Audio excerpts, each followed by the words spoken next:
cannot help asking those who have caused this situation, do you realize now what you've done?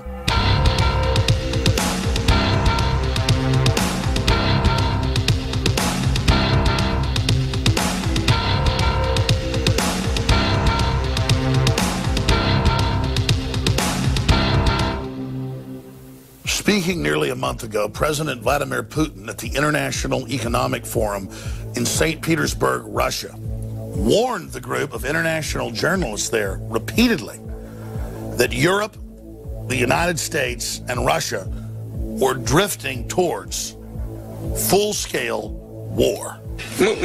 We know year by year what's going to happen, and they know we know.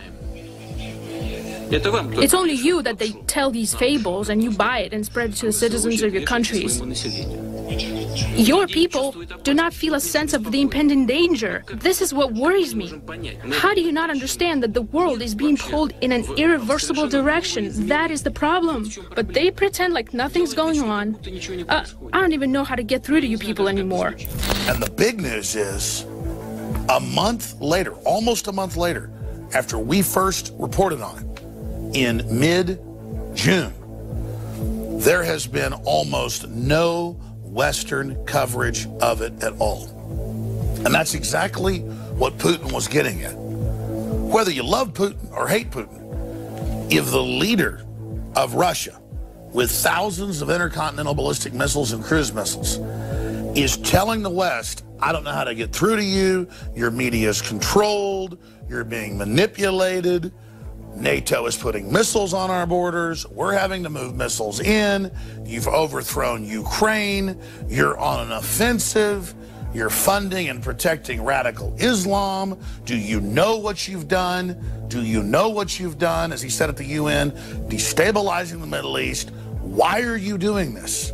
Where are the sound minds across the political spectrum who should be stopping this? Russia has 3 overseas military bases. You have hundreds. You have your spies inside our country trying to overthrow it. You have your CIA people trying to get into our embassies. You are at war with us. And the average American, the average European, the average Brit is not aware of this. Another threat that President Obama mentioned was ISIS. Well, who on earth armed them? Who helped to arm the Syrians that were fighting against Assad? Who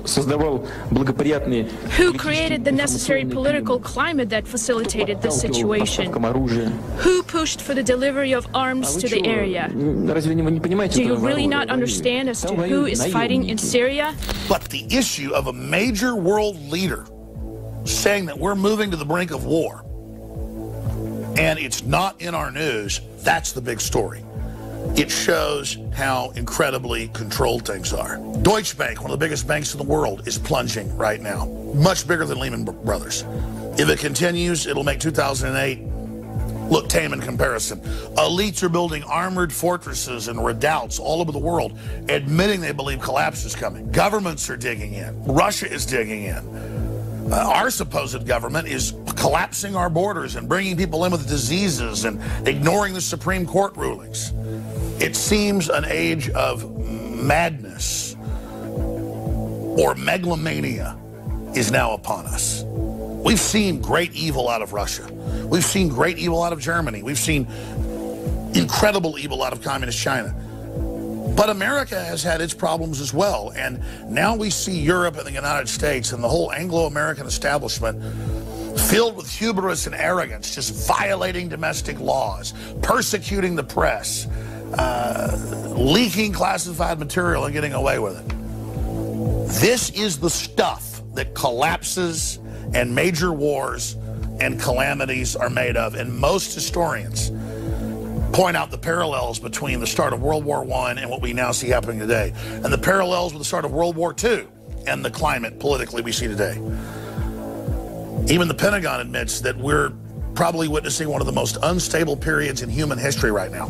But Obama says we've got the best economy ever and the world's the most stable it's ever been, as they do everything they can to push us into crisis. And it's not just the Democrats. They have their establishment Republican cohorts that are working with them. I have never been more concerned about what's happening on the planet today. And if we're able to raise the alarm, you, the freedom lovers out there, the people that want to have a civilization, the people that don't want to have war, if we're able to come together, whether we be black, white, old, young, conservative, libertarian, Catholic, Muslim, whatever it is, we cannot continue to have these conflicts. We cannot continue to have this globalist crisis brand where they stir up the problems, exacerbate the crises, and then gain power out of it. Because all the money in the world is going to be worthless if we have a major nuclear war. And that's what the Russian foreign minister and many others say we're going towards. And Putin is now begging with the press to trigger some type of debate and saying, I can't believe how none of this gets through to the people of the West. Please spread this video far and wide, and hopefully it will spur a debate that can cause some type of chain reaction that reverses our course, or at least changes our course from assured Armageddon. 20 years ago, I would interview people like Nigel Farage, the head of UKIP, when they had a couple members of the British Parliament and a couple members of the EU Parliament. Now it's the fastest growing party in Europe. They just had the British exit, the Brexit successfully. Nationalism and anti-globalism is rising. I have seen the power of the people when we take action. And sure, our elites are decadent. Sure, they're inbred. Sure, they're very, very narcissistic and disconnected. But they will pay attention when we, the people, force the issue. And we are forcing the issue on this, as well as many other issues going on here in the United States and around the world. I'm Alex Jones signing off for Infowars.com.